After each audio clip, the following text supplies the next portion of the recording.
ஓம் சாந்தி. 9/3/2025 காலை முரளி. ஓம் சாந்தி. 20/3/2004 பாப்தாதா சொன்னது.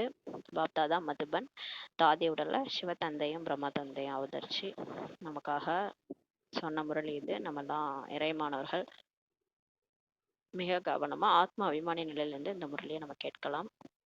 பாபா தலைப்பு சொல்றாங்க, இந்த ஆண்டு விசேஷமாக ஜீவன் முக்தி ஆண்டாக கொண்டாடுங்க. ஒற்றுமை மற்றும் ஒருநிலைப்படுத்தும் சக்தியின் மூலம் தந்தையை வெளிப்படுத்துங்கள் சொல்றாரு. இன்று அன்பு கடல் நாலாபுறங்களிலும் உள்ள அன்பான குழந்தைகளை பார்த்து கொண்டிருக்கின்றார். அன்பு கடல் சிவபாபா எல்லாரையும் அன்பான குழந்தைகளை பார்த்துட்டு இருக்கிறாரு நாலாபுறங்களும். தந்தைக்கும் குழந்தைகளின் மீது உள்ளபூர்வமான அன்பு இருக்கிறது. பாபாவுக்கு நம்ம மேல உள்ளபூர்வமான அன்பு இருக்கு. குழந்தைகளுக்கும் திலாராம் தந்தையின் மீது உள்ளபூர்வமான அன்பு இருக்கிறது. இந்த பரமாத்மா அன்பு, உள்ளபூர்வமான அன்பு தந்தை மற்றும் குழந்தைகள் மட்டுமே அறிவாங்க. அதாவது இந்த ஆத்மா பரமாத்மாக்கிடையே இருக்கிற அந்த அன்பு, அந்த உள்ளபூர்வமான அன்பு நமக்கும் பாபாவுக்கு மட்டும்தான் தெரியும்னு சொல்றாரு. பரமாத்மா அன்பிற்கு தகுதியானவர்கள் பிராமண ஆத்மாக்களாகிய நீங்க தான் சொல்றாரு. ஏன்னா உலகில் எல்லாரும் இந்த நம்பல இல்லையா, நம்ம தான் இப்போ நம்புறோம். நம்ம தான் பாபாட்ட நம்ம டெய்லியுமே பேசுகிறோம், பாபா கூட இருக்கிறோம். இந்த அன்புக்கு நம்ம தகுதியானவங்க நம்ம தான் சொல்கிறாரு. பக்த ஆத்மாக்கள் பரமாத்மா அன்பிற்கு ஏங்கி கொண்டிருக்கிறாங்க. வெளியில் பக்தர்கள் இருக்கிறாங்க, பக்தி செய்கிறாங்க, கோயில் போகிறாங்க, சிவன் கோயில் போகிறாங்க. அவங்களாம் சிவனோட அன்புக்காக ஏங்கிட்டு இருக்கிறாங்க, அழைத்து கொண்டிருக்கிறாங்க, அவரை கூட்டுட்டு இருக்கிறாங்க. ஆனால் பாக்கியவான் பிராமண ஆத்மாக்களாகிய நீங்கள் அந்த அன்பிற்கு இப்போ பாத்திரமானவர்கள் சொல்கிறார். நம்மளும் ஒரு காலத்தில் பக்தி பண்ணோம், கோயிலுக்கு போனோம், கடவுளை தேடணும். ஆனால் நமக்கு இப்போ கிடைச்சிட்டாரு இல்லையா, நம்ம அவர் எப்படி வந்திருக்கிறாரு, அவர் எங்கே வந்திருக்கிறாரு எல்லாம் தெரிஞ்சுக்கிட்டோம். இப்போ அவரும் நம்ம கூட பேசுகிறாரு, நம்மளும் அவர் கூட பேசுகிறோம். இப்போ அவரோட அன்புக்கு நம்ம தான் பாத்திரமானவர்கள் சொல்கிறாரு. குழந்தைகளுக்கு விசேஷ அன்பு ஏன் இருக்கிறது என்பதை பாப்தாதா அறிவார். நமக்கு ஏன் விசேஷ அன்பு அவர் மேலே இருக்குன்ட்டு அவருக்கு தெரியும். ஏனெனில் இந்த நேரத்தில் தான் அனைத்து பொக்கிஷங்களுக்கும் எஜமானராகிய தந்தையின் மூலம் அனைத்து பொக்கிஷங்களும் இப்போ கிடைக்கிறதுன்றாரு. இந்த நேரத்தில் தான் எல்லாத்துக்கும் எஜமானராகிய பாபா மூலமாக, எல்லா பொக்கிஷங்களுக்கும் எஜமானராகிய பாபா மூலமா எல்லா பொக்கிஷம் நம்ம இப்ப கிடைக்குதுன்றாரு. பொக்கிஷங்கள் இந்த ஒரு பிறவிக்கு மட்டும் கிடையாது, அநேக பிறவிகளுக்கு இது அழிவற்ற பொக்கிஷம் உங்கள் கூடவே இருக்கும்னு சொல்றாரு. அதாவது இப்ப நம்ம எடுக்கிறது பாபா கிட்ட, நம்ம வாழற அந்த லைஃப்ல நம்ம ஞானம் எடுக்கிறோம், சக்தி எடுக்கிறோம், யோகா பண்ணி நமக்கு சக்தி கிடைக்குது, கனெக்ஷன் அவரோட கனெக்ஷன் வைக்கும் போது அவரோட தெய்வீக குணங்கள் சக்தி எல்லாம் நமக்கு அவர் மாதிரி நம்ம மாறிட்டு இருக்கிறோம். இது நமக்கு இந்த பிறவி கிடையாது, அடுத்து நம்ம எடுக்க போறோம் அந்த சொர்க்கத்துக்குள்ள 21 பிறவி, அப்புறம் துவாபர யுகம், கலியுகத்துல 63 ஜென்மம், எல்லாத்துக்குமே நம்ம கூடவே இந்த பொக்கிஷம் இருக்கும்னு சொல்றாரு. பிராமண ஆத்மாக்களாகிய நீங்கள் அனைவரும் உலகத்தினர் போன்று வெறும் கையுடன் செல்ல மாட்டீர்கள். இப்போ உலகத்துல இருக்கிறவங்க என்ன பண்ணுவாங்க, இறந்தாங்கன்னா அப்படியே வெறும் கையோட போவாங்க. வெறும் கையினா ஆத்மா அப்படியே பறந்து போயிடும், அதுக்கு எதையும் எடுத்துட்டு போகாது, கையில எதையும் எடுத்துட்டு போக முடியாது. ஆத்மா தனியாக தான் வரும், தனியாக தான் போகும். உடம்பு கூட இங்கே விட்டுட்டு தான் போக போகிறோம். அவங்களாம் புத்தி காலியாக போவாங்க. ஆனால் நம்ம புத்தியில் ஞான செல்வத்தோட போக போகிறோம். அனைத்து பொக்கிஷங்களும் கூடவே இருக்கும். உலகத்தினர் மாதிரி நம்ம வெறும் கையோட போக மாட்டோம், எல்லா பொக்கிஷங்களும் நம்ம கூடவே எடுத்துகிட்டு போக போகிறோம். ஏன்னா நம்ம கூட என்ன வரப்போகுது, இந்த ஞானம், பாபாவுடைய சக்தி, குணங்கள் எல்லாத்தையும் நிரப்பி எடுத்துகிட்டு போகிறோம் புத்தியில். எனவே இப்படிப்பட்ட அழிவற்ற பொக்கிஷங்களின் பிராப்திக்கான போதை இருக்கிறது தானேன்னு சொல்லி கேட்குறாரு. இப்போ அந்த மாதிரி ஒரு போதை உங்களுக்கு இருக்கா? இந்த மாதிரி அழிவற்ற பொக்கிஷங்களின் பிராப்தி எனக்கு கிடைச்சிருக்குது, அதெல்லாம் புத்தியில் நான் ஸ்டோர் பண்ணிட்டு போகிறாரு. சிவனே கொடுத்துருக்கிறாரு. சிவன் தான் படி அளக்கிறாருன்னு சொல்கிறாங்க பக்தி மதம். எப்படி படி அளக்கிறாருன்னு யாருக்கும் தெரியாது. நம்ம எந்த அளவுக்கு அந்த ஞானத்தை எடுக்கிறோமோ அந்த அளவுக்கு அவர் படி அளக்கிறார் நமக்கு. மேலும் அனைத்து குழந்தைகளும் அழிவற்ற பொக்கிஷங்களை சேமித்திருக்கிறீர்கள் தானே. இப்போ நம்மளை கேட்குறாரு பிகேஸ் எல்லாரும், இந்த அழிவற்ற பொக்கிஷங்களை சேமிச்சிருக்கிறீங்க தானேன்னு சொல்கிறாரு. சேமிப்பின் போதை, சேமிப்பின் குஷி சதா இருக்கிறது இல்லையா.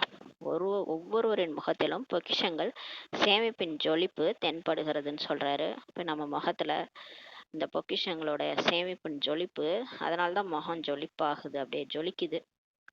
பிகேஸ்க்கு மட்டும் ஏன் ஜொலிக்குதுன்னா அந்த நம்மளுடைய முகத்துல பாபாவுடைய பொக்கிஷங்களோட சேமிப்பு தென்படுதுன்றாரு. தந்தையின் மூலம் என்ன பொக்கிஷங்கள் பிராப்தியாக கிடைத்திருக்கிறது என்பதை அறிவீர்கள் தானே. இப்ப பாபா மூலமா நமக்கு என்னென்னலாம் கிடைச்சிருக்குன்னு உங்களுக்கு தெரியும் தானே. தனது சேமிப்பு கணக்கை என்றாவது நீங்க சோதித்து பார்த்திருக்கிறீர்களா? இப்போ நீங்கள் செக் பண்ணியிருக்கிறீங்களா? நான் எனக்கு என்னென்னலாம் கிடச்சிருக்கு, என்னெல்லாம் காலியாக இருக்கு. நான் பிகே ஆனவருக்கு நான் எப்படி இருந்தேன், அதுக்கு முன்னாடி நான் எப்படி இருந்தேன், செக் பண்ணி பார்த்தீங்களான்னு கேட்குறாரு. அனைத்து குழந்தைகளுக்கும் ஒவ்வொரு பொக்கிஷத்தையும் தந்தை அளவற்று கொடுக்கின்றார். எல்லாருக்குமே செலக்ட் பண்ணுறாரு, படிக்க வைக்கிறாரு, அவங்கள மாத்துறாரு, அவங்களுக்கு ஒவ்வொருத்தவங்களுக்கும் பொக்கிஷம் கொடுக்குறாரு. ஆனால் எல்லாருக்குமே அளவற்று தான் கொடுக்குறாரு. சிலருக்கு குறைவாக, சிலருக்கு அதிகம்லாம் கொடுக்கறது கிடையாது. ஒவ்வொரு குழந்தையும் வற்றாத கண்டமாகாத அழிவற்ற பொக்கிஷங்களுக்கு இப்போ எஜமானர்களாக இருக்கிறீங்கன்னு சொல்றாரு. குழந்தையாவது என்றால் பொக்கிஷங்களுக்கு எஜமானர் ஆவதாகும் சொல்றாரு. பாபா குழந்தை ஆறுதுனாலே பொக்கிஷங்களுக்கு எஜமானர் ஆகாதுன்றார். எனவே எவ்வளவு பொக்கிஷங்களை பாப்தாதா கொடுத்திருக்கின்றார் என்பதை இப்ப வெளிப்படுத்துங்க. இப்ப நீங்க பிகே ஆனீங்க இல்லையா, சும்மா வந்தா போனான்னு இருக்காம நமக்கு பாபா என்னெல்லாம் கொடுத்துருக்குறாரு அதை வந்து இப்ப எமர்ஜ் பண்ணுங்கன்னு சொல்றாரு. அனைத்தையும் விட முதல் பொக்கிஷம் நமக்கு என்ன கிடைச்சிருக்கு, பாபா இன்னைக்கு ஒரு ஒரு பொக்கிஷமா சொல்றாரு. அனைத்தையும் விட முதல் பொக்கிஷம் ஞான செல்வம் நமக்கு கிடைச்சிருக்கு. இந்த ஞானம் வந்து ஒரு செல்வம் மாதிரி சொல்லுவாங்க, அந்த திருவள்ளுவர் கூட சொல்லுவார், செல்வத்துள் செல்வம் செவிச்செல்வம் அச்செல்வம் செல்வத்துள் எல்லாம் தலை.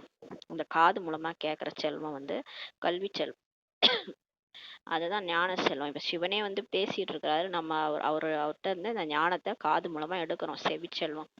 அதுதான் எல்லா செல்வத்திலையும் தலைன்றாரு. இப்ப நம்ம கையில வச்சிருக்கிற செல்வம்லாம் போயிடும், ஆனா இந்த இந்த செல்வம் யாராலையும் பறிக்க முடியாது. ஏன்னா இது புத்தியில போய் ஸ்டோர் ஆகுது, ஆத்மால போய் ரெக்கார்ட் ஆகுது, அதை யாராலையும் பறிக்க முடியாது.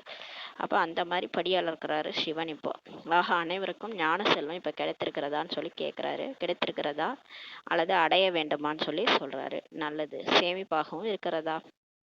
சரி, எல்லாருக்கும் கிடைச்சிச்சா? எல்லாருக்கும் சேமிப்பாகவும் இருக்குதா அல்லது சிறிது சேமிப்பாகி இருக்கிறதா கேட்குறாரு. சிறிது செலவாகி விட்டதா? அதாவது காலையில முரளி கேட்குறோம், அதுக்கப்புறம் மாயா வருது, அது அந்த விஷயம் இந்த விஷயம் அந்த விஷயம்ன்ட்டு புத்தியில ஸ்டோர் பண்ண ஞானமே காணாம போயிடுச்சு. கேட்குறோம், ஆனால் கேட்ட ஞானம் ஒன்று கூட ஞாபகம் இல்லை. இன்னைக்கு முரளியில் பாபா என்ன சொன்னாருன்னு கேட்டால் எல்லாரும் முழிப்பாங்க. ஏன்னா ஒன்று கூட ஸ்டோர் ஆகிருக்காது. ஏன்னா தங்க புத்தியில தான் அந்த சிங்கத்தின் பால் தங்க பாத்திரத்துல தான் தங்கும். புத்தியில எதுவும் இல்லைனா தான் இந்த முரளி வந்து நல்லா ஸ்டோர் ஆகும். அதனால தான் சொல்றாரு, சேமிப்பாகியிருக்கா இல்லை செலவாகிடுச்சான்னு கேட்குறாரு. ஞான செல்வம் என்றால் புத்திசாலியாகி திரிகாலதரிசியாகி நீங்க காரியம் செய்வதாகன்றாரு. இப்ப ஞான செல்வம்னா இருந்துச்சுன்னா எப்படி இருப்பீங்கன்னா, நீங்க புத்திசாலியா ஆயிடுவீங்க. 3 காலத்தையும் உணர்ந்துதான் நீங்க ஒரு ஒரு காரியத்தையும் செய்வீங்க. அதாவது நான் வந்து நேத்து முடிஞ்சு போச்சு, நேற்று முடிஞ்சு போச்சுன்னு என்னால மாத்த முடியாது. இன்னைக்குதான் என் கையில இருக்குது. நான் இப்ப செய்யற ஒவ்வொரு காரியமும் எப்படி இருக்கணும், சிரேஷ்டமா இருக்கணும். இது ரெக்கார்ட் ஆயிட்டு இருக்குது, ஆத்மால ரெக்கார்ட் ஆகுது. இதை வச்சுதான் பாபா வந்து மாற்றத்தை ஏற்படுத்திட்டு இருக்கிறாரு. என்னோட ஆத்மா மாறிட்டு இருக்கு, நான் வந்து மாறிட்டு இருக்கிறேன், நான் ஆத்மா மாறிட்டு இருக்கிறேன். அப்ப இன்னைக்கு ஒவ்வொரு காரியமும் சிரேஷ்டமா நான் மாத்தணும். இதன் வச்சுதான் என்னுடைய ஃபியூச்சரே இருக்குது. நாளைக்கு நான் சொர்க்கத்துக்கு போகணும்னா இன்னைக்கு என்னுடைய கேரக்டர் மாறணும். அதுதான் பாபா பண்ணிட்டு இருக்காரு. இந்த மாதிரி 3 காலத்தையும் நீங்க உணர்ந்து காரியம் செய்றீங்களா?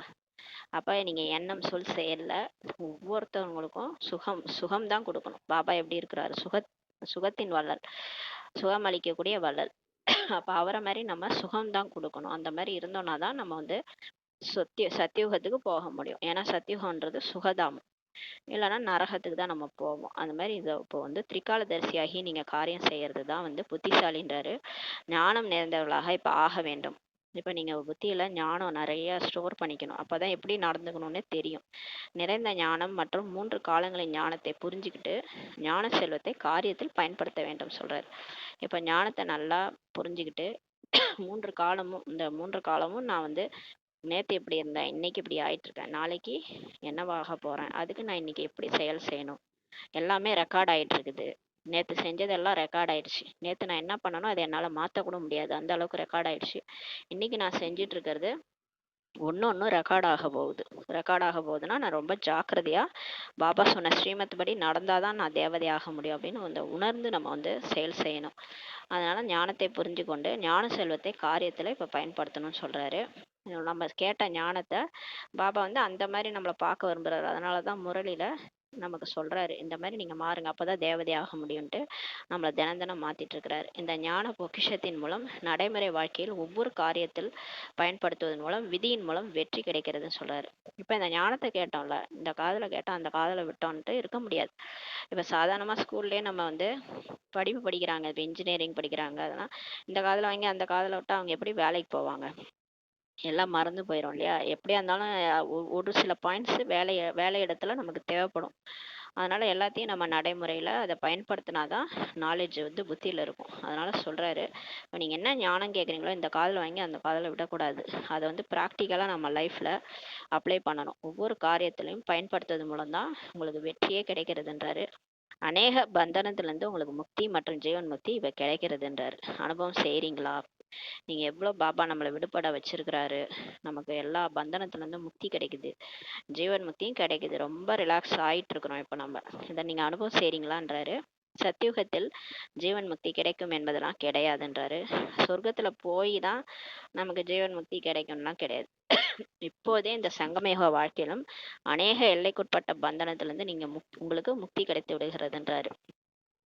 வாழ்ந்துட்டு இருக்கும் போதே இப்பயே பாபா வந்து நமக்கு நிறைய விஷயங்கள்ல இருந்து பந்தனத்துல இருந்து நம்மளுக்கு வந்து முக்தி கொடுத்துடுறாரு.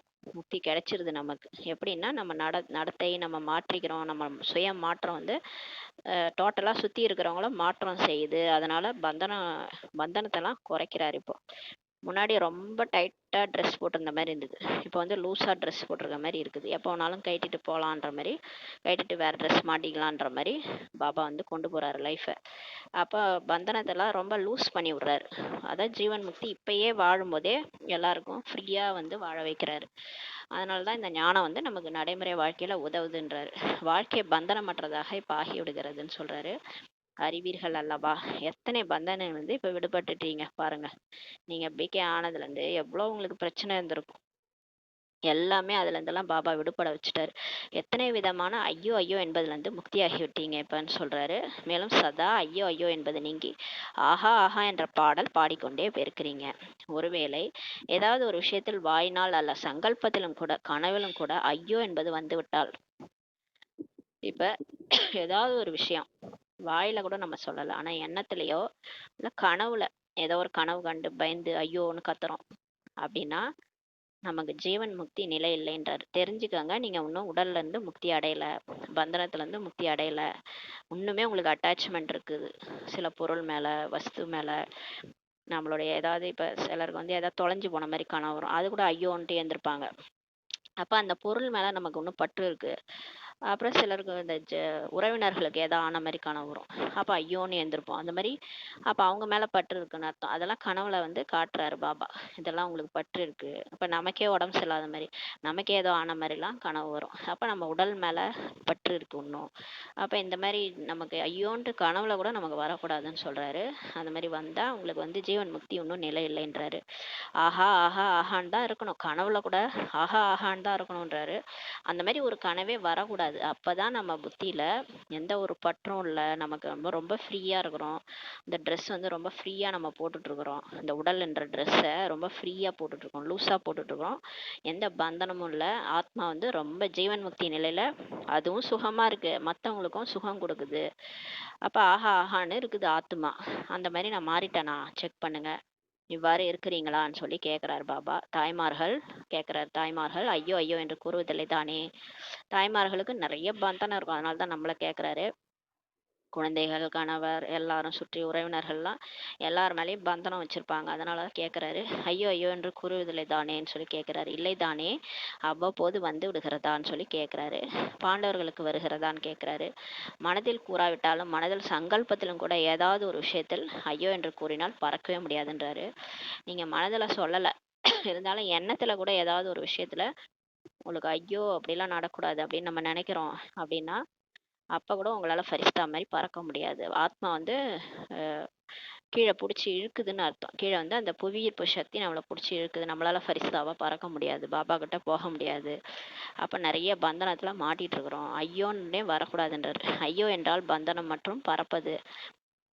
பறப்பது வந்து பறக்கும் கலை என்றால் ஜீவன் முக்தின்னு சொல்றாரு. ஐயோனாலே பந்தனம். நீங்க செக் பண்ணி பாருங்க. நீங்க ஐயோன்னு நினைக்கிறீங்கன்னா, எந்த ஒரு விஷயத்துலயும் ஐயோன்னு நினைக்கிறீங்கன்னா அது பந்தனம் அப்படின்னு சொல்றாரு. அதில் தான் உங்களுக்கு டெஸ்ட் பேப்பர் வரும். அதில் தான் உங்களுக்கு பிரச்சனை வந்து உங்களை ஐயோ ஐயோன்னு சொல்ல வைக்கும். அதனால நீங்கள் அந்த ஐயோன்ற வார்த்தையை எடுத்துருங்க. ஆஹா ஆஹான்னு இருக்கணும். மற்றும் பறப்பதுனாலே பறக்கும் கலை. பறப்பதுனாலே ஃபரிஸ்தாவாகி பறக்கிறது. பறக்கிறதுனாலே ஜீவன் முக்தி. அதாவது உடம்புல வாழ்ந்தாலும் நான் எதன் மேலேயும் ஒரு பற்று வைக்க மாட்டேன். நான் எல்லாத்தையும் பாபா கிட்ட கொடுத்துட்டேன். பாபா கிட்ட கொடுத்துட்டு நான் ஃப்ரீயா இருக்கிறேன். எல்லாத்தையும் பாபா பார்த்துக்குவாரு.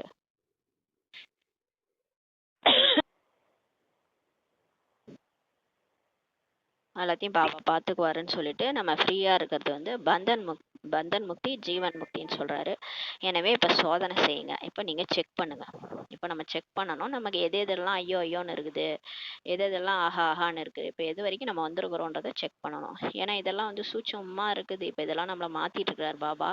ஏனெனில் பிராமண ஆத்மாக்கள் எதுவரை சுயம் பந்தனத்திலிருந்து விடுபடவில்லையோ, அவங்களே பந்தனத்திலிருந்து விடுபடலைன்னா, பிகேஸ் நம்மளே விடுபடலைன்னா, தங்கத்தினால் ஆன பந்தனம் அல்லது வைரத்தினால் ஆன பந்தனம் என்ற கயிறு கட்டப்பட்டிருந்தால், பாருங்க, தங்கம் வைரம்லாம் சொல்றாரு, சூட்சமா சொல்றாரு. அது என்னன்னா, எனக்கு தான் புகழ் கிடைக்கணும், என் பேர் எல்லாரும் பேசணும், நான் நான் சொல்றதுதான் ரைட்டு, நான் சொல்றதான் எல்லாரும் கேட்கணும், இதெல்லாம் கூட பந்தனம் தான்.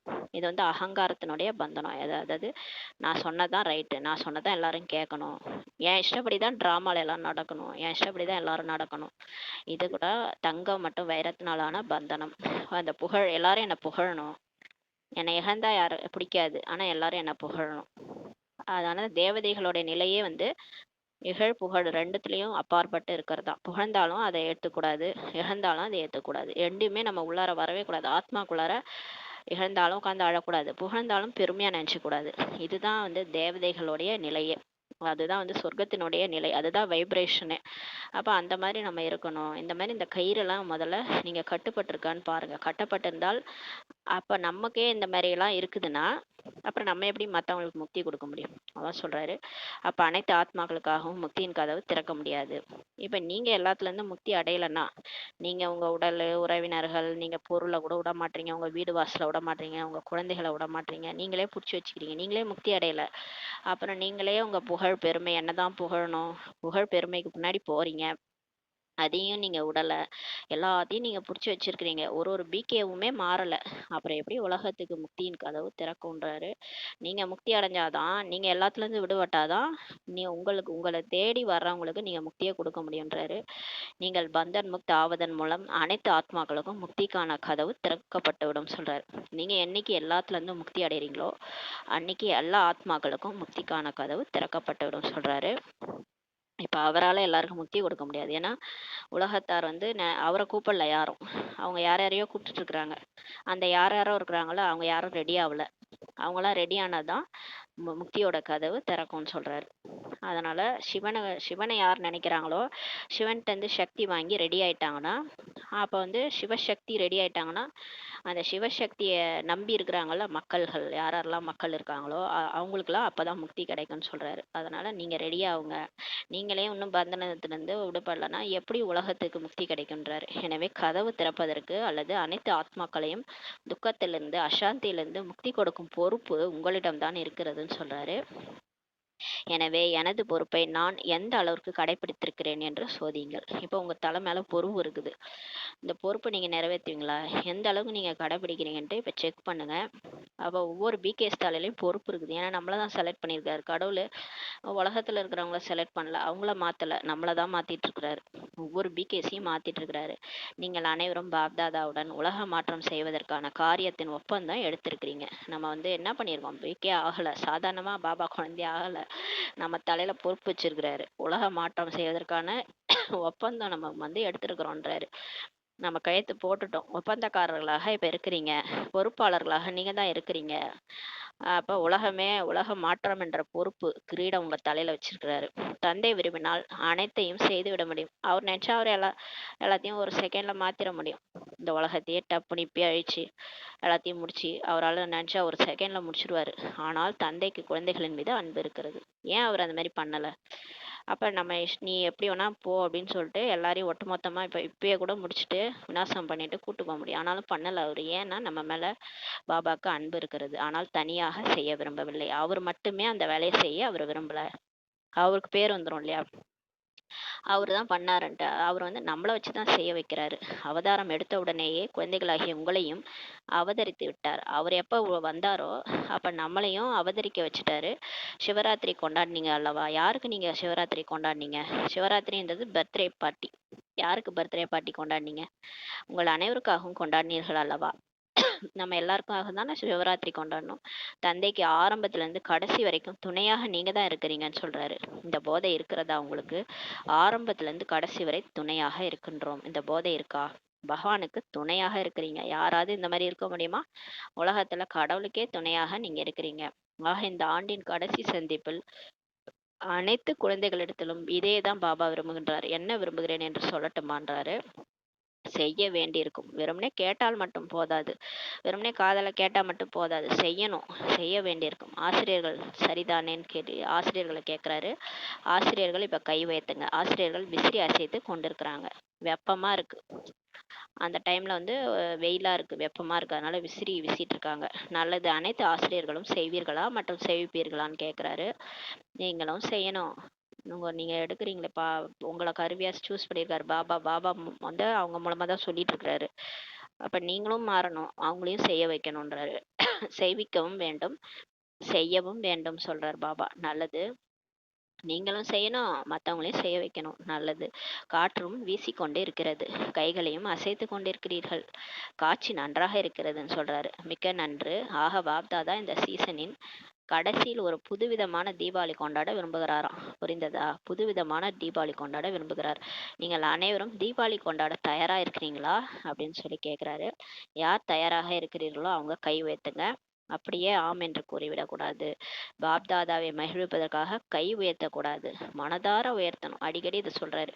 சும்மா சும்மா கை மட்டும் உயர்த்தக்கூடாது, மனசார மனசுன்ற கையை உயர்த்தணுன்றாரு. மனசார சொல்லுங்க, சும்மா பாபா சொல்றாருன்னு கையை உயர்த்தாதுங்க. நல்லது. பாப்தாதா தனது மன ஆசைகளை நிறைவேற்றக்கூடிய எரியும் தீபங்களை பார்க்க விரும்புகின்றார். அதாவது உண்மையான தீபாவளி, அதாவது வீட்டுக்கு வீட்டு தீபம் எரியணும், ஆத்ம தீபம். எல்லாருக்கும் பாபா அந்த செய்தி தெரியணும், எல்லாரும் ஆத்மான்னு புரிஞ்சுக்கணும். அந்த மாதிரி ஒரு தீபாவளி கொண்டாட விரும்புறாரு. அவருடைய மன ஆசைகளை நிறைவேற்றக்கூடிய எரியும் தீபங்களை தான் பார்க்க விரும்புறாரு. அதாவது எந்த நேரம் ஆத்மான்ற உணர்வோட இருக்கிறவங்கள தான் பாபா பார்க்க விரும்புறாரு. அடிக்கடி பாடி கான்சியஸ், தேக அபிமானியா ஆயிடுறோம் இல்லையா, அதான் சொல்றாரு. பாப்தாதாவின் ஆசை தீபங்களின் தீபாவளி இப்போ கொண்டாட விரும்புகின்றார். புரிந்ததா? எப்படிப்பட்ட தீபாவளி? தெளிவானதா சொல்றாரு. பாப்தாதாவின் ஆசை தீபம் எது? இந்த ஆண்டு சீசன் முடிவடைந்து விட்டது. பாப்தாதா கூறியிருந்தார். அதாவது பாபா வர சீசன் முடிஞ்சிச்சு. ஏன்னா மார்ச் மாசம் அதோட முடியுது இல்லையா, அதுக்கப்புறம் அவர் வரமாட்டார், அதோட அக்டோபர்ல வருவார். அதனால பாப்தாதா சொல்லியிருந்தால், நீங்கள் அனைவரும் கூட சங்கல்பம் செய்திருந்தீங்க, நினைவிருக்கிறதா? நம்ம கூட ஏதோ வந்து என்ன சங்கல்பம் பண்ணியிருந்தோம் பாபாட்ட, நினைவிருக்கான்னு கேட்குறாரு. சிலர் அந்த சங்கல்பம் வரை மட்டுமே நிறைவேற்றி இருக்கிறீர்கள். நீங்க அந்த எண்ணம் வச்சது எண்ணத்தோடயே முடிஞ்சிருச்சு, அது செயலே வரலன்றாரு. சிலர் சங்கல்பத்தை பாதி நிறைவேற்றி இருக்கிறீர்கள். சிலர் வந்து சங்கல்பம் வச்சாங்க, பாதி வந்து நிறைவேற்றிருக்காங்க. சிலர் யோசிக்கிறாங்க அப்படின்றாரு. ஆனால் அது யோசனை அளவில் தான் இருக்கிறது. அந்த சங்கல்பம் என்ன? ஒன்றும் புதிய விஷயம் அல்ல, பழைய விஷயம்தான் அது. சுய மாற்றத்தின் மூலம் உலக மாற்றம். இதுதான், நான் மாறுறேன் பாபா, நான் கண்டிப்பா மாறுறேன்ட்டு நம்ம சங்கல்பம் வச்சோம். உலக விஷயத்தை விட்டுடுங்க. ஆனா பாப்தாதா சுய மாற்றத்தின் மூலம் பிராமண குடும்பத்தின் மாற்றத்தை, அதாவது உலகத்து கூட விடுங்க, பொறுமையா மாறட்டும். ஆனா முதல்ல நீங்க மாறி ஃபர்ஸ்ட் பிகே ஃபேமிலி மாறுறாங்களா, எல்லாரும் மாறுறாங்களா? சுய மாற்றத்தின் மூலம் பிராமண குடும்பத்தின் மாற்றம், இதை தான் பாபா இப்ப பார்க்க விரும்புகின்றார். நம்ம மாறி நம்ம பிகே ஃபேமிலிஸே எல்லாருமே மாறிடணும். அந்த மாதிரி மாற்றத்தை பார்க்க விரும்புறாரு. அப்படியே ஒவ்வொருத்தவங்களும் தன்னைத்தானே செக் பண்ணி தன்கிட்ட இருக்கிற குறைய மாத்திக்கிட்டாங்கன்னா எவ்வளவு நல்லா இருக்கும். இப்ப எல்லாரும் அடுத்தவங்களே தான் பார்த்துட்டு இருக்கிறாங்க. அதையும் தான் சொல்றாரு. இப்போது இதை கேட்க விரும்பவில்லை, இப்படி இருந்திருந்தால் இப்படி ஆகியிருக்கும். இப்ப பாபா இதை கேட்கவே விரும்பலையா, ஒரே கம்ப்ளைண்டா போயிட்டு இருக்குது பாபாட்ட. என்ன சொல்றாங்கன்னா, எப்படி இருந்திருந்தா இப்படி ஆயிருக்கும், இவர் மாறினால் தான் நான் மாறுவேன், இவர் செய்தால் நான் செய்வேன், இப்படி எல்லாம் நம்ம பேசுறோமா? ஏன் பாபா, அவங்க மாறினா நான் மாறுறேன், அவங்க பேசுனது மட்டும் சரியா, அவங்க சரியில்லை, இப்படிலாம் நம்ம பேசிட்டு இருக்கிறோம். அதான் மற்றவங்களையே பார்த்துட்டு இருக்கிறோம். இதில் பிரம்மா பாபா விசேஷமாக கூறிக்கொண்டிருக்கிறார். பிரம்மா பாபா விசேஷமா சொல்றாரு, ஒவ்வொரு குழந்தையும் இதில் எனக்கு சமம் அப்படின்ட்டு பிரம்மா பாபா சொல்றாரு. எனக்கு சமம் அர்ஜுனன் ஆகுங்கள் சொல்லி பிரம்மா பாபா சொல்றாரு. இதன் முதலில் நான், யார் முதல்ல நான் சொல்றாங்களோ அவங்கதான் அர்ஜுனன். முதல்ல எல்லாத்துக்கும் முதல்ல நான்ட்டு யார் வராங்களோ அவங்கதான் அர்ஜுனன். இந்த நான் நன்மைக்கான நான் ஆகும் சொல்லி பாபா சொல்றாரு. இந்த மாதிரி இந்த நான் நீங்க வச்சீங்கன்னா, அந்த நான்ன்றது பாபா நான்றதை விட்டுருங்க. அந்த அந்த ஆடை பிடிச்சி வெட்டிடுறாங்க இல்லையா, நான் பலி கொடுங்கன்னு சொன்னார் இல்லையா, அந்த நான் வந்து அகங்காரம், அது பாடி கான்சியஸ். இந்த முதலில் நான் வந்து நன்மைக்கான நான் சொல்லி சொல்றாரு. அதாவது நான் மாறணும், நான் மாத்திக்கணும், நான் தான் எல்லாத்தையும் நான் பயிற்சி செய்யணும், நான் மாத்திக்கணும். இது வந்து நன்மைக்கான நான் சொல்றாரு.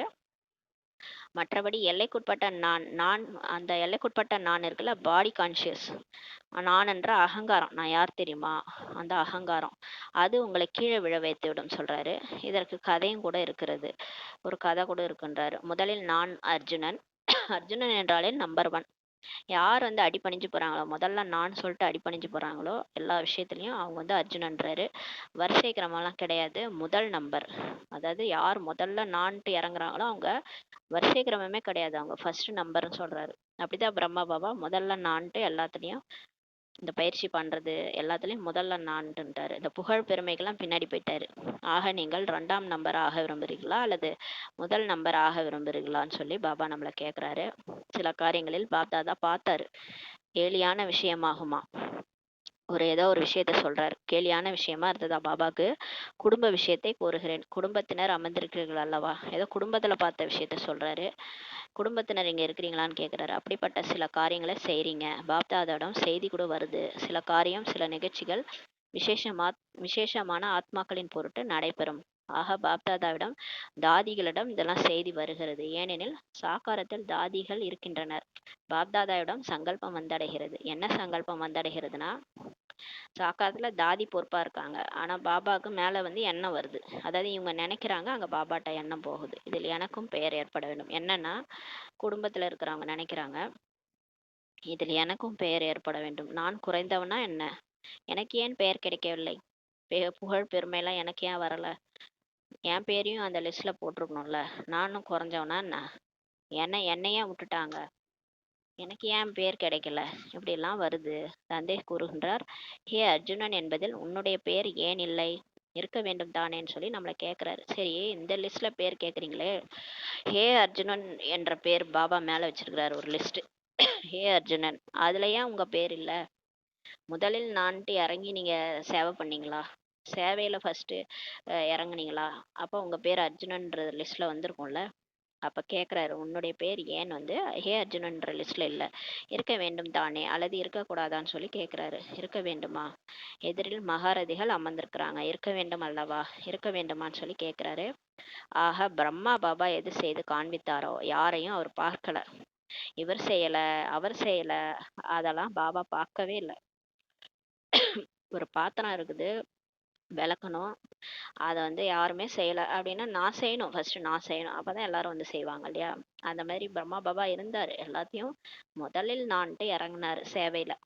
முதலில் நான், இதில் நான் அப்படின்ட்டு இறங்கணும். முன்பே கூறியிருந்தேன், அநேக விதமான ராயல் ரூபத்தின் நான் கூறியிருந்தேன் அல்லவான்னு சொல்லி சொல்றாரு. முன்பே சொல்லியிருந்தாரு, நிறைய நான்றது வருது, பாபா சொல்லியிருந்தார் நமக்கு, அவை அனைத்தும் இப்ப அழிந்துருன்றாரு.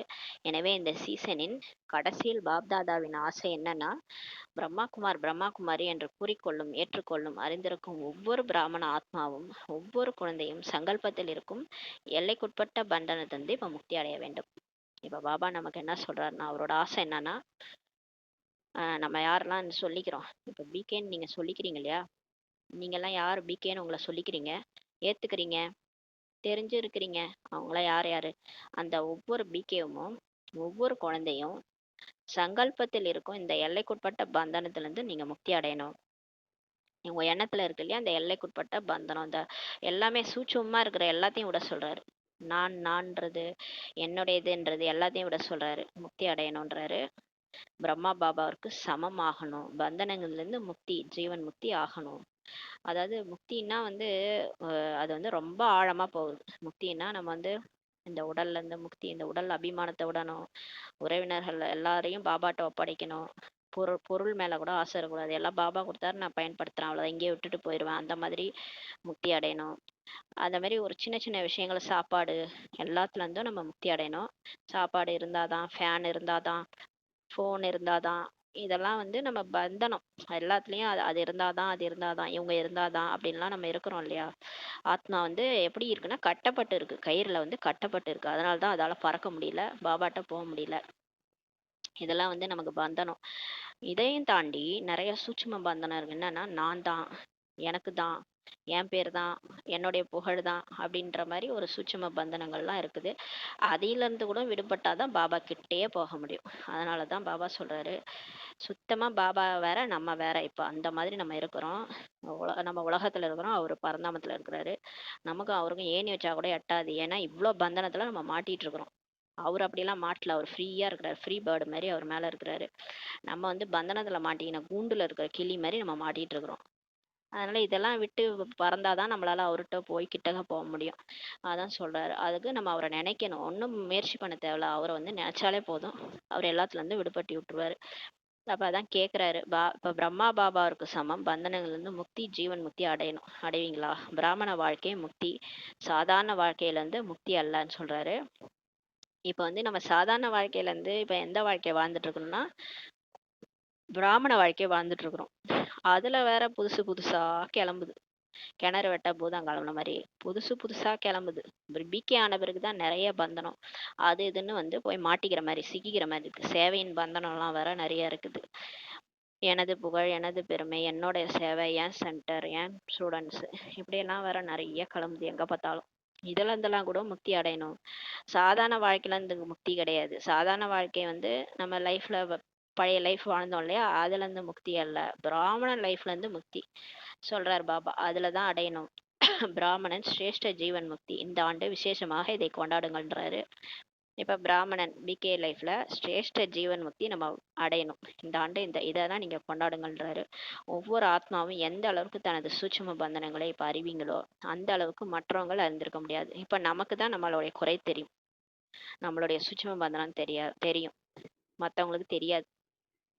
இப்ப நமக்கு என்ன பிரச்சனை, நம்ம எந்த விஷயத்துல டென்ஷன் ஆகுறோம், நமக்கு என்னென்ன எண்ணங்கள் ஓடுது, அதை போய் மற்றவங்கள்ட்டையும் சொல்ல முடியாமலாம் சிலர் குமிறிட்டு மனசுக்குள்ளே அழுதுட்டு இருப்பாங்க. நிறைய விஷயங்கள் இருக்கும். இந்த மாதிரி நம்ம எந்தெந்த விஷயத்துல சிக்கிட்டு இருக்கிறோம், எந்தெந்த சூட்சும பந்தனங்கள் நமக்கு இருக்கு, அது வந்து மத்தவங்க தெரியாதுன்னு சொல்றாரு. மத்தவங்க தெரியாது, ஆனா யாருக்கு தெரியும்? நம்ம என்னென்ன உள்ளுக்குள்ளார குமிறிட்டு இருக்கிறோம், உள்ளுக்குள்ள யாரு கூட அட்டாச்மெண்ட்ல இருக்கிறோம், உள்ளுக்குள்ளார எந்த விஷயத்துல நம்ம பற்று வச்சிருக்கோம், எந்தெந்த விஷயத்துலாம் நம்ம மாட்டிட்டு இருக்கிறோம், இது எல்லாமே யாருக்கு தெரியாது? மத்தவங்களுக்கு தெரியாது, நம்ம கூட வாழறவங்களுக்கு கூட தெரியாது. ஆனா யாருக்கு தெரியும்? பாப் தாதா அறிவார். கடவுளுக்கு தெரியும். கடவுள்கிட்ட இருந்து தப்பிக்கவே முடியாது. ஏன்னா அவர் என்ன வச்சிருக்கிறாருன்னா, பாப் தாதாவிடம் டிவி இருக்கிறது. அவர் டிவி வச்சிருக்காரு. அவர் ஒவ்வொரு குழந்தையும் பாக்குறாரு, மேல இருந்து பாக்குறாரு, அவங்க மனசையே படிக்கிறாரு. மனசே அவருக்கு தெரியும். நீங்க என்ன நினைக்கிறீங்கன்றது அவர் காட்சியா அங்க ஓடுது. மனதிற்கான டிவி வச்சிருக்காரு பாபா. சிவபாபா மனதிற்கான டிவி வச்சிருக்காரு. இப்ப நம்ம மனசுல ஓடுதுல எண்ணங்கள், அது எல்லாமே எப்படி நமக்கு ரெக்கார்ட் ஆகுதுன்னா சீனா ரெக்கார்ட் ஆகுது. எல்லாமே ஒரு சீனா ரெக்கார்ட் ஆகுது. இப்ப நம்ம பாபா வந்து ஒரு வார்த்தை, நம்ம ஒரு ஒரு முரளி படிக்கிறோம். சொர்க்கத்துல இந்த மாதிரி தங்க மாளிகை இருந்தது, சுத்தி ஒரு நதி ஓடுது, அங்க ஒரு சிங்கம் உட்காந்துருக்கு, அங்க வந்து ஒரு பக்கத்துலயே ஒரு ஆடு உட்காந்துருக்கு. இப்ப உங்களுக்கு அது மனக்கண்ணுல தெரியுதா? நீங்க எண்ணங்கள் தான் நம்ம வந்து பாபா சொல்றாரு, அதை நம்ம எண்ணங்களா உருவாக்குறோம். ஆனா இப்ப கண்ணு முன்னாடி நமக்கு படம் தெரியுது இல்லையா? கண்ணு முன்னாடி என்ன தெரியுது? ஒரு மாளிகை தெரியுது, அது பக்கத்துல ஒரு சிங்கம் தெரியுது, ஒரு ஆடு தெரியுது, அதை சுத்தி ஒரு நதி ஓடுது. தெரியுதா இல்லையா? தெரியுது இல்லையா? அப்ப மனசுல ஓடுற எண்ணம்லாம் எப்படி ரெக்கார்ட் ஆகுது? மனசுல ஓடுற எண்ணம்லாம் படமா ரெக்கார்ட் ஆகுது. இந்த படம் தான் பாபாக்கு மேல ஓடிட்டு இருக்கு. இந்த படம் தான் பாபாக்கு மேல டிவியா தெரியுது. அப்ப இது நல்ல எண்ணம். நீங்க யோசிச்சு பாருங்க, நீங்க என்னென்ன எண்ணம் ஓடிட்டு இருக்கு உங்க புத்தியில? காலையில இருந்து சாயங்காலம் வரைக்கும் நம்ம யாரை பத்தி எப்படி எப்படிலாம் சிந்திக்கிறோம், எந்த மாதிரி எண்ணத்தை நம்ம உருவாக்குறோம், அதெல்லாம் பாபாக்கு மேல டிவியா ஓடிட்டு இருக்குது. அப்புறம் அப்ப எவ்வளவு நம்ம ஜாக்கிரதையா இருக்கணும், எவ்வளவு ஜாக்கிரதையா இருக்கும். யாரை பத்தியும் எதையும் தவறாவே நினைக்க கூடாது, தவறாவே ஒரு எண்ணத்தை உருவாக்க கூடாது. ஏன்னா அந்த சீன் பாபாக்கு அங்க தெரியுது மேல, இவங்க இதெல்லாம் பண்ணிட்டு இருக்கிறாங்க அப்படின்ட்டு. அப்ப நம்ம எவ்வளவு ஜாக்கிரதையா இருக்கும். அதான் சொல்றாரு, அவர்கிட்ட மனதிற்கான டிவி இருக்கு, தேகத்திற்கான டிவி அல்ல. உடம்ப பத்தின டிவி அவருக்கு ஓடல. இங்க உலகத்துல நடக்கிற சீன் அவருக்கு ஓடல. நம்ம மனசுல உருவாக்குற சீன் அவருக்கு ஓடுது. அடுத்த சீசன் இருக்கும் தானேன்னு சொல்றாரு. அல்லது விடுப்பு கொடுத்து விடலாமா? இப்ப பாபா கேக்குறாரு. அடுத்த சீசன் இருக்குமா இல்ல வராம விட்டுறலாமான்னு கேக்குறாரு. ஒரு ஆண்டு விடுப்பு கொடுக்கலாமா? ஒரு ஆண்டு விடுப்பு கொடுக்க வேண்டுமா? கூடாதான்றாரு. பாண்டவர்கள் ஒரு ஆண்டு விடுப்பு கொடுக்கலாமா? தாதி கூறிக்கொண்டிருக்கிறார். மாதத்தில் 15 நாட்கள் விடுப்பு இருக்குது சொல்றாங்க தாதி. நல்லது, மிகவும் நல்லதுன்னு சொல்றாரு. விடுப்பு கொடுக்க கூடாது என்று யார் கூறுகிறீர்களோ அவர்கள் கை உயர்த்துங்கள். கொடுக்க கூடாதா? நல்லது. மேலே கேலரியில் அமர்ந்திருப்பவர்கள் கையசைக்கவில்லை. முழு சபையும் கையசைக்கிறாங்க. மிகவும் நல்லதுன்றாரு. தந்தை எப்போதும் குழந்தைகளுக்கு சரி சரி என்றுதான் சொல்றாரு. சரிதானே? நீங்க வாங்க பாபான்னு சொன்னா உடனே சரின்னு தானே வராரு. அவரு நம்ம கட்டளைக்கு கீழ்ப்படுகிறாரு. நீ வா பாபான்னு கூட்டா வந்துடுறாரு. பாபா மீட்டுக்கு நீங்க வாங்கன்னு சொன்னா வந்துடுறாரு. ஆனா நம்ம மட்டும் என்ன பண்றோம்? அவர் சொல்ற முரளியில பாதி தான் செய்யறோம், பாதி செய்யவே மாட்டோம். முரளியே இந்த காதுல வாங்கி அந்த காதுல விட்டுரும். அவர் சொல்றது, அவர் ஆசைப்படுறது எதையும் நிறைவேற்றுறது இல்லை. அதான் சொல்றாரு. இப்போது குழந்தைகள் தந்தைக்கு எப்போது சரி என்று கூறுவீர்கள் சொல்லி கேட்கிறாரு. இப்ப நீங்க எனக்கு எப்ப, நான் உங்களுக்கு சரிதானே சொல்றேன், நீங்க எப்போது எனக்கு சரின்னு சொல்லுவீங்கன்னு கேக்குறாரு. தந்தை சரி என்று கூறிவிட்டார். இப்ப ஒரு வருஷம்லாம் விடுப்பு கொடுக்க வேணாம், உடனே வாங்க பாபான்னு சொல்றாங்க. அதனால சரின்ட்டார் பாபா. தந்தை இப்போது ஒரு நிபந்தனை கொடுக்கின்றார். நிபந்தனை ஏற்றுக்கொள்வீர்களான்னு கேட்கிறாரு. அனைவரும் சரி என்று கூறுங்கள் என்றாரு. பக்காதானே? சிறிது கூட கவனக்குறைவாக இருக்க மாட்டீர்களா? இப்போது அனைவரின் முகத்தையும் டிவியில எடுங்கன்னு சொல்றாரு. நன்றாக இருக்கிறது. தந்தைக்கும் குஷி ஏற்படுகிறது. அனைத்து குழந்தைகளும் சரி சரி என்று கூறக்கூடியவர்களாக இப்ப இருக்கிறீங்கன்னு சொல்றாரு. இப்ப எல்லாரும் சரி சரின்றீங்க இல்லையா, அதனால அந்த டிவியில படம் பிடிக்க சொல்றாரு. ஆக பாப்தாதா இதைதான் விரும்புகின்றார். யாரும் காரணம், இப்ப ரீசன் சொல்லக்கூடாது. இந்த காரணம் ஆகையால் இந்த பந்தனம் இருக்கிறது பிரச்சனை அல்ல, சமாதான சுரூபமா இப்ப ஆகணும்ன்றாரு. மேலும் கூட இருப்பவர்களையும் நீங்க ஆக்கணும். நீங்களும் சமாதான சுரூபமா ஆகணும், கூட இருக்கவங்களையும் ஆக்குங்க. ஏனெனில் நேரத்தில் நிலையை இப்ப பார்த்து கொண்டிருக்கிறீங்க இல்லையா, மோசமா போயிட்டு இருக்கு நேரம். ஊழல் எவ்வளவு அதிகரிச்சிட்டு இருக்குது உலகத்துல. ஊழல் அட்டுடையும் மிகவும் அதிகரித்து கொண்டிருக்கிறது. சிரேஷ்ட நிலைக்கான கொடி முதலில் ஒவ்வொரு பிராமண ஆத்மாவின் மனதில இப்ப பறக்கணும். அப்போதுதான் உலகில இந்த கொடி பறக்கும். பிரத்யட்ச கொடி, பாபா வந்துட்டார்ன்ற கொடி எப்ப பறக்கும்னா, இந்த சிரேஷ்ட நிலைக்கான கொடி ஒவ்வொரு பிகே ஆத்மாவுடைய மனசுல பறக்கணும். நம்ம உருவாக்குற எண்ணம் சிரேஷ்டமா இருக்கணும். நான் பாபா நினைக்கணும், இல்ல சொர்க்கத்தை பத்தி நினைக்கணும். மற்ற விஷயங்களை ஏன் நினைக்கணும்? அதை நினைக்க நினைக்க பாபாவுக்கு மேல டிவியா ஓடுது, அதுல டிவியில படம் ஓடுது. அதனால நினைக்காதீங்கன்றாரு. அதனாலதான் பந்தனத்துல இன்னுமே மாட்டிட்டு இருக்கிறீங்க. யார் யார நீங்க நினைக்கிறீங்களோ அவங்களோட கட்டுப்பட்டு இருக்கிறீங்க, பந்தனத்துல இருக்கிறீங்கன்னு அர்த்தம். தேவையில்லாதவங்களெல்லாம் மனசுல உருவாக்கிட்டு இருக்கிறீங்க நீங்க. அவங்களெல்லாம் நினைக்காதீங்க, வரும் பாபான்னு நினைங்க, சொர்க்கத்தை நினைங்கன்னு சொல்றாரு. எத்தனையோ சிவராத்திரி இப்ப கொண்டாடிட்டீங்க. ஒவ்வொரு சிவராத்திரி அன்றும் இதே சங்கல்பம் தான் நீங்க செய்றீங்க. நிறைய சிவராத்திரி கொண்டாடிட்டாங்க பிகேஸ். ஆனா இதே எண்ணம் வைக்கிறீங்க, உலகில் தந்தையின் கொடி பறக்க வைக்க வேண்டும் சொல்லி நம்ம இந்த எண்ணம் வைக்கிறோம். அதாவது உலகத்திலேயே பாபாவோட கொடி பறக்கணும். உலகில் இந்த பிரத்யட்சதா கொடி பறக்க வைப்பதற்கு முன் ஒவ்வொரு பிராமணனும் ஃபர்ஸ்ட் தனது மனதில் இதய சிம்மாசனத்தில் சதா தந்தையின் கொடியை பறக்க வைக்கணும்னு சொல்றாரு. இப்ப நம்ம மனசுல நம்ம பாபா கொடி பறக்க வைக்கணும். இந்த கொடி பறக்க வைப்பதற்கு 2 வார்த்தைகள் தான் ஒவ்வொரு காரியத்திலும் கொண்டு வர வேண்டியிருக்கும்னு சொல்றாரு.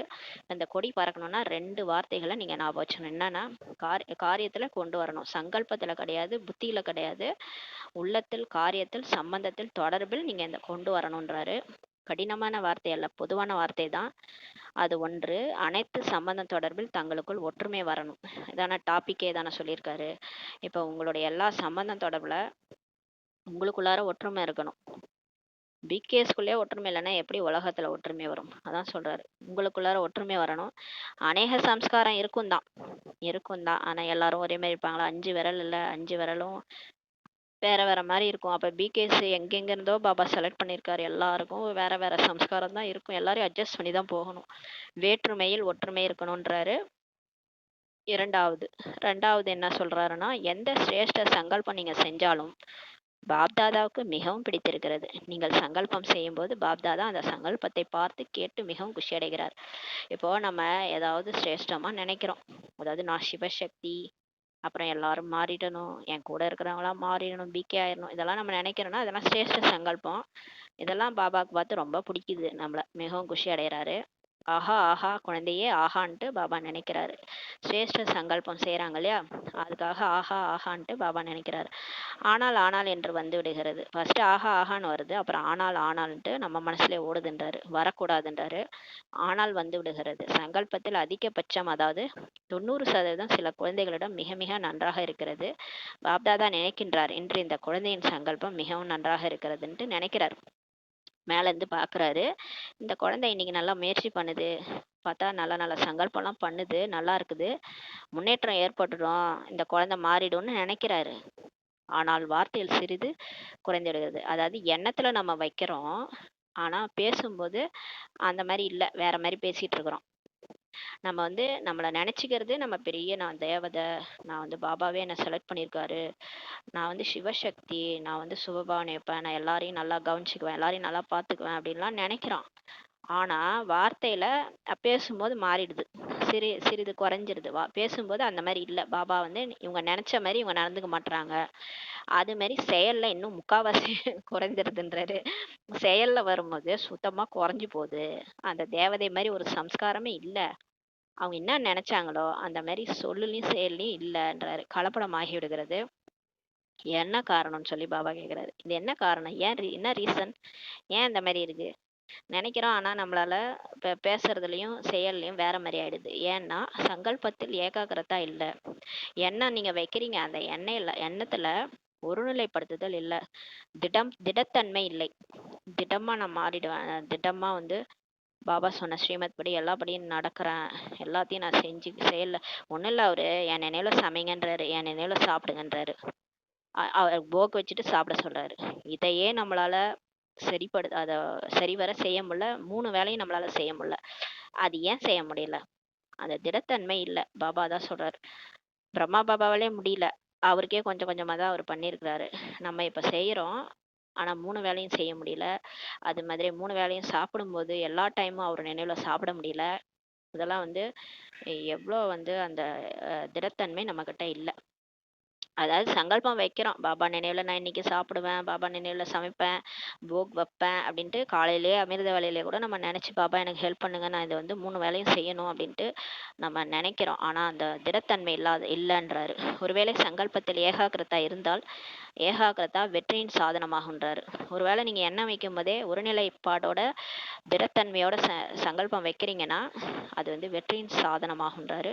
அதில் வித்தியாசம் இப்போ ஏற்பட்டு விடுகிறது. ஒவ்வொரு பிகேஸ்டையும் பார்க்குறாரு, திடத்தன்மை வெற்றிக்கான சாதனமாகும்.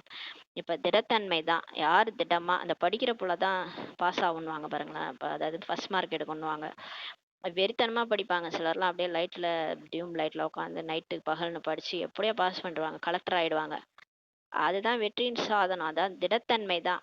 யார் என்னை என்ன சொன்னாலும் சரி, நான் இப்படி தான் இருப்பேன் அப்படின்ட்டு புத்தி உள்ள புள்ள பொழைச்சிக்கும். அந்த மாதிரி இப்போ திடத்தன்மை தான் வெற்றிக்கான சாதனமாகும். நீங்கள் வைக்கிறீங்க, ஆனால் எல்லாத்தையும் ஒரு சோர்வாக ஒரு நாள் செய்கிறீங்க, ஒரு நாள் செய்ய மாட்டீங்க, அந்த மாதிரி இருக்குது. அதான் சொல்கிறார், என்ன காரணம். முடிவில் ஒரே ஒரு விஷயத்தை தான் பாப்தாதா பார்த்தார், மற்றவர்களை நீங்கள் அதிகம் பார்க்குறீங்க.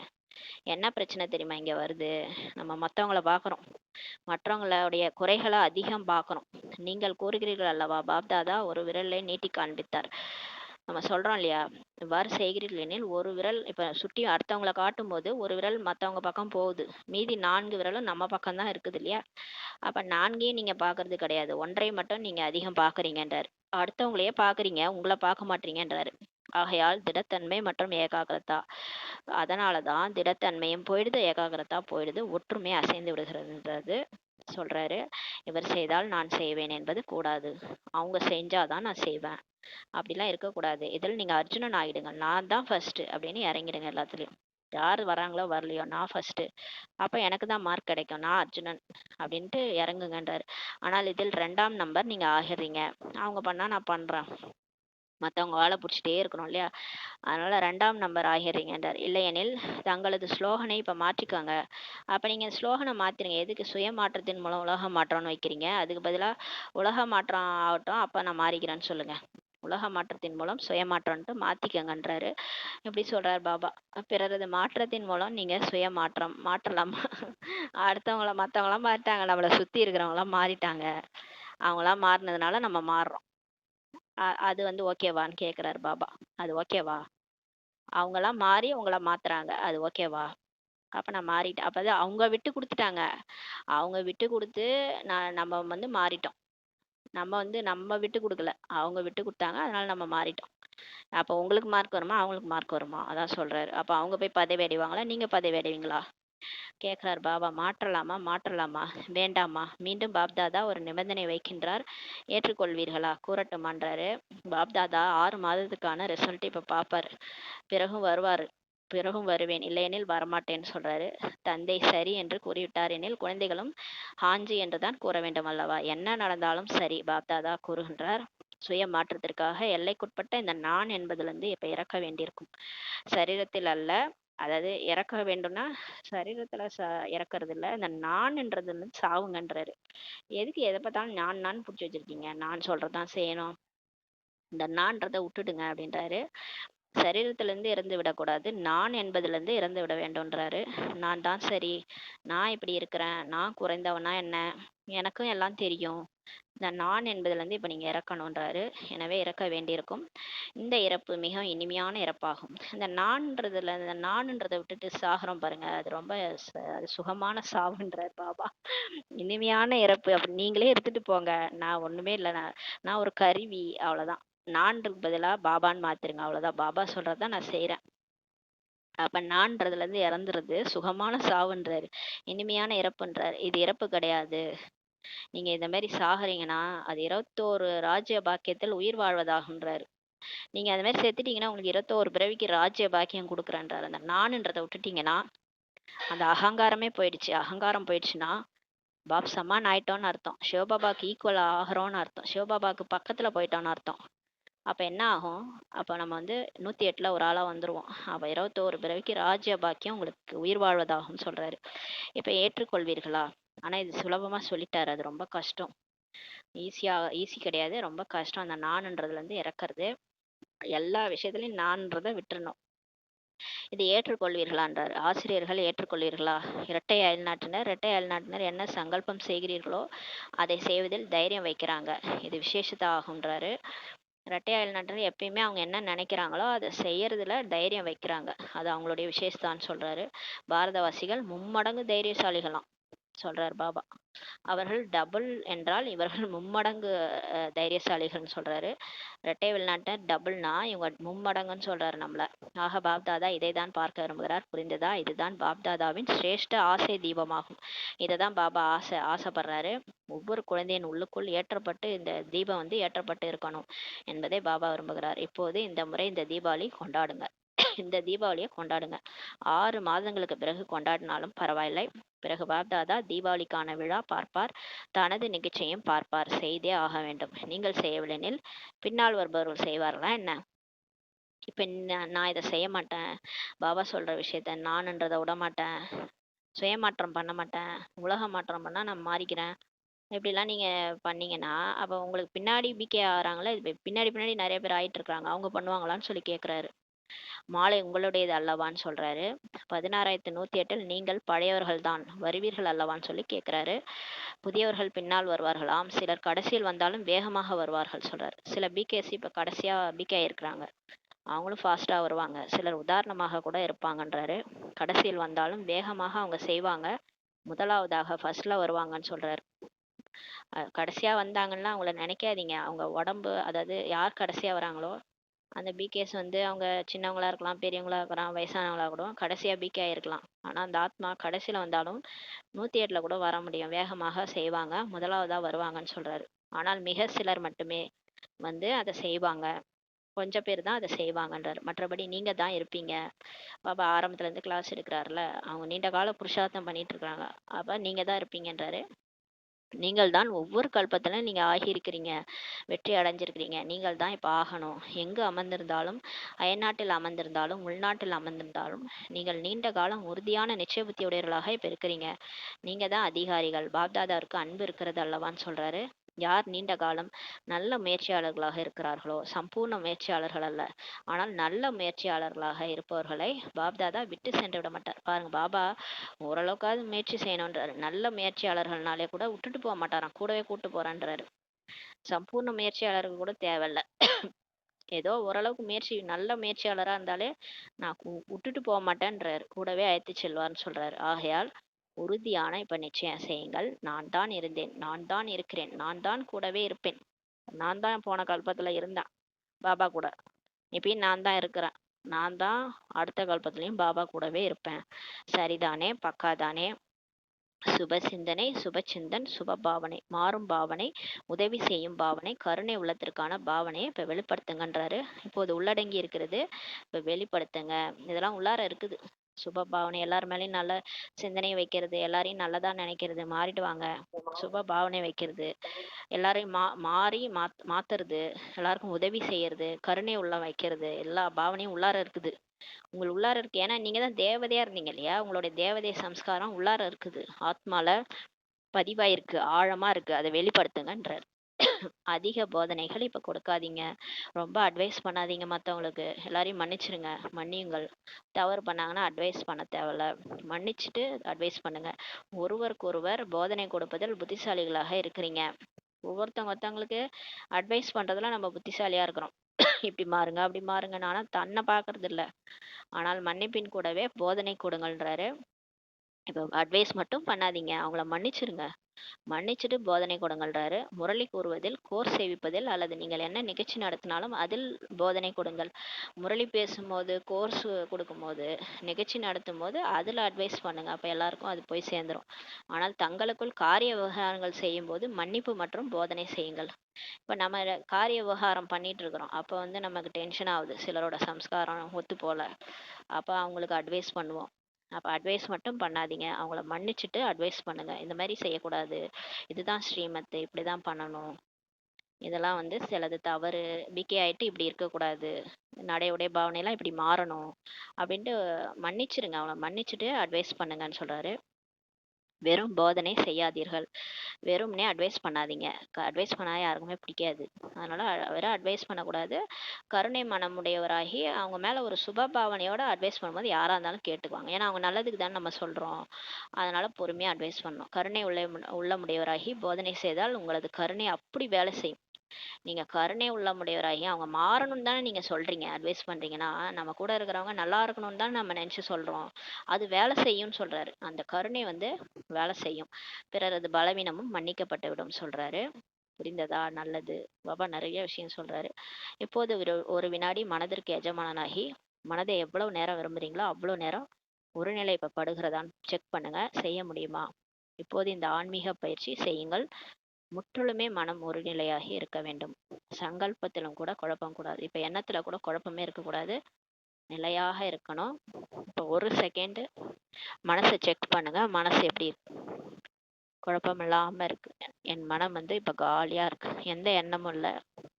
அந்த மனசுல ஒரே ஒருத்தர் தான் இருக்காரு, பாப்தாதா சிவபாபா புள்ளியா ஜொலிச்சிட்டு இருக்காரு. மனக்கண்ணால் நான் பாக்குறேன், என் பாபா இருக்காரு.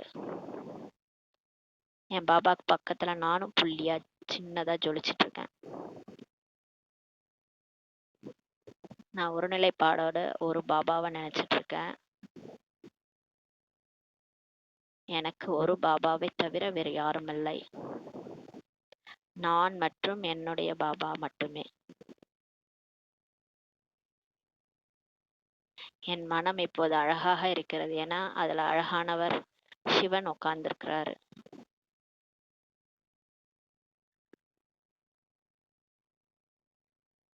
நல்லா பாக்குறேன், புள்ளியா பாபா ஜொலிச்சிட்டு இருக்கிறாரு என் மனசுல.